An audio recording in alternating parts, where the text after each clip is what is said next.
मला आमदार व्हायचंय, मला आमदार व्हायचंय, मला आमदार व्हायचंय. डेस्परेट झालेत, असं नैराश्य आलंय. मग कचऱ्याच्या पेट्या वाटा, डबे वाटा, मग छत्र्या वाटा. अरे जा लोकांमध्ये, बघा काय प्रश्न आहेत, समजून घ्या.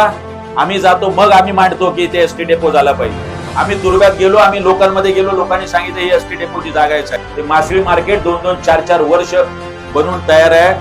आमच्या सगळ्या आगरी कोळी माता भगिनी त्या मासळी मार्केटच्या बाहेर रस्त्यावरती आपल्या मासळी विकतायत. मासळी मार्केट त्यांच्यासाठी बनवलंय ना, मग का खुलं करत नाही?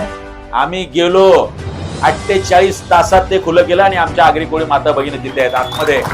एवढी वर्षानुवर्ष जर तुमच्या घरात सत्ता आहे तर कचऱ्याचे डबे का वाटावे लागतात?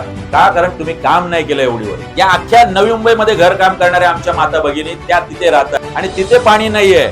भांडलो, बोललो, अधिकाऱ्यांशी बोललो, 2 दिवसामध्ये पाणी नुसतं आले नाही, 24 तास पाणी आहे. कचऱ्याचे डबे वाटले का मी? जे सर्वसामान्यांचे, मराठी माणसाचे 8,000 कुटुंबाचे, प्रत्येकाचे 7 लाख म्हणजे 600 कोटी रुपये कमी करून दिले. 600. हे एवढे बिथरलेत की जाऊन जाऊन कचऱ्याचे डबे वाटतायत, जाऊन जाऊन छत्र्या वाटतायत. तर तुम्ही आपलं काम जाऊन वाटालो. हे फोटो दे रे बाबा, मला दाखवायचंय लोकांना. तुम्हाला गंमत वाटत असेल की मला, तुम्हाला वाटत मी खोटं बोलतोय. मला वाटलं मी छत्री छत्री बोलल्यानंतर छत्रीपर्यंत थांबतील, पुढे कचऱ्याच्या डब्यापर्यंत. हे बघा काय खोटं आहे. हे बघा, बघा काय चाललंय. हे चाललंय नवी मुंबईचं राजकारण तुम्ही घेऊन सिडको सोडतधारकांसाठी. इथे या पार्टीला माझ्या नागिण झाली होती, तरी सुद्धा मी उन्हात चाललोय. यांची हिंमत, यांना शिंक सर्दी झाली तर घरात बसतात.